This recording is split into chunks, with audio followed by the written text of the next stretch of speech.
How then is this? Moby Dick's 16th sentence as a philosophical gut punch and a joke. Herman Melville's Moby Dick is a symphony of existential quandaries, cosmic ponderings, and, occasionally, a rhetorical question that sneaks up on you like a whale under your ship. The 16th sentence, how then is this, might seem brief, even innocuous, but don't be fooled. In just 4 words, Melville encapsulates the entire novel's grand themes of obsession, freedom, and the maddening mystery of existence. This sentence is a pivot point, a moment of head-scratching reflection that asks us to pause and question everything. Why are landsmen so obsessed with staring at the ocean? Why are we compelled to chase unattainable goals? Why did Ahab think fighting a giant, angry whale was a good use of his time? Let's unpack the hilarity and depth of How Then Is This, and explore how it connects to the grander themes of Moby Dick. How then is a masterclass in existential confusion. This sentence lands like a mid-conversation sucker punch, leaving you disoriented but intrigued. It's a classic Melville move.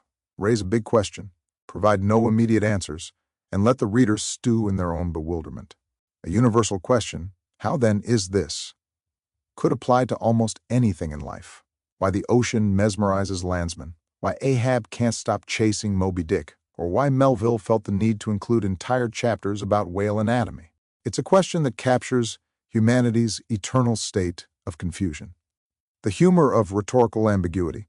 Part of the humor lies in how abruptly Melville shifts from describing landsmen tied to desks to dropping a philosophical question like a harpoon. It's as if someone in the middle of complaining about their day suddenly asks, "But what does it all mean?" How then's mirrors Moby Dick's larger themes. This tiny sentence is more than a rhetorical flourish. It's a microcosm of the novel's key themes. 1. Obsession and the limits of understanding. At its core, Moby Dick is a story about obsession. Ahab's obsession with the whale, Ishmael's obsession with storytelling, and humanity's obsession with understanding the incomprehensible. The ocean as a metaphor for mystery. How then is this? Reflects the novel's preoccupation with the unknowable.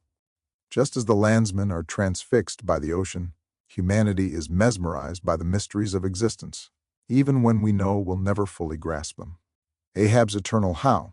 Ahab's quest for Moby Dick is essentially his own version of this question.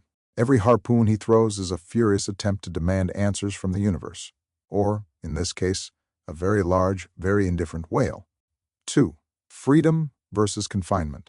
Melville's landsmen are confined to their desks and counters, while the sailors aboard the Pequod are ostensibly free, though they're also trapped by Ahab's madness. How then is this? Encapsulates this tension between freedom and confinement. The comedy of landsmen's confinement, the landsmen stare at the ocean but never leave their desks. It's both tragic and hilarious, like gazing longingly at the dessert menu but refusing to order anything. Ahab's confinement and obsession. Ahab may be free to roam the seas, but he's chained to his obsession with Moby Dick. How then applies just as much to his self-imposed imprisonment as it does to the landsmen's desks. 3. Humanity's search for meaning. Melville's question captures humanity's endless quest for meaning, even when the answers remain elusive or non-existent. The humor of eternal confusion, the landsman's ocean-gazing and Ahab's whale-chasing, are equally absurd. Both represent humanity's tendency to ask big questions without really expecting or wanting definitive answers. How then is funny because it's so relatable. We've all been there, staring at the abyss and muttering, "What the hell is going on?" The cosmic joke, the phrase, underscores the futility of trying to make sense of a chaotic universe. Melville seems to suggest that the joke is on us. Life is an endless cycle of asking, "How then is this?" and never quite figuring it out. The landsmen versus the whalers. Who's really asking the question?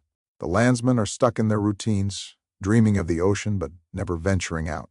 Meanwhile, the whalers aboard the Pequod are out there living the dream, or nightmare, depending on your perspective.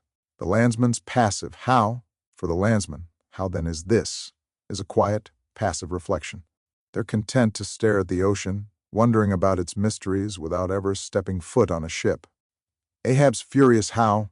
Ahab turns the question into a battle cry, throwing himself headlong into the ocean's mysteries with reckless abandon. While the landsman's question is hypothetical, Ahab's is confrontational. He demands answers, even if it costs him everything. The comedy of asking how too late. The timing of how then is this is what makes it so funny. Melville doesn't ask the question before describing the landsman's plight. He waits until after, as if the absurdity of their situation has only just dawned on him. A late realization, it's as if Melville is saying, "Wait a second, why are we like this? Why do we tie ourselves to desks and stare longingly at the sea? What's wrong with us?" The delayed question adds a layer of self-aware humor, a whale-sized epiphany. The same could be said for Ahab, who seems to realize the absurdity of his quest only when it's far too late. How then is this is the perfect epitaph for a man who spent his life chasing a metaphorical and literal whale. Conclusion. Laughing at the abyss. In just 4 words, Melville's 16th sentence encapsulates the existential comedy and tragedy of Moby Dick. How then is this? Is a question we all ask, whether we're staring at the ocean, chasing whales, or simply wondering why we agreed to that Zoom meeting. It's a reminder that life is as absurd as it is profound, and that sometimes all we can do is laugh and keep asking the question, even if the answers remain as elusive as Moby Dick himself. So, the next time you find yourself tied to a desk or clinched to a counter, pause for a moment and channel your inner Melville. Look at the world, shake your head, and ask, "How then is this?" Then laugh, because the universe isn't giving you any answers, but at least you're in on the joke.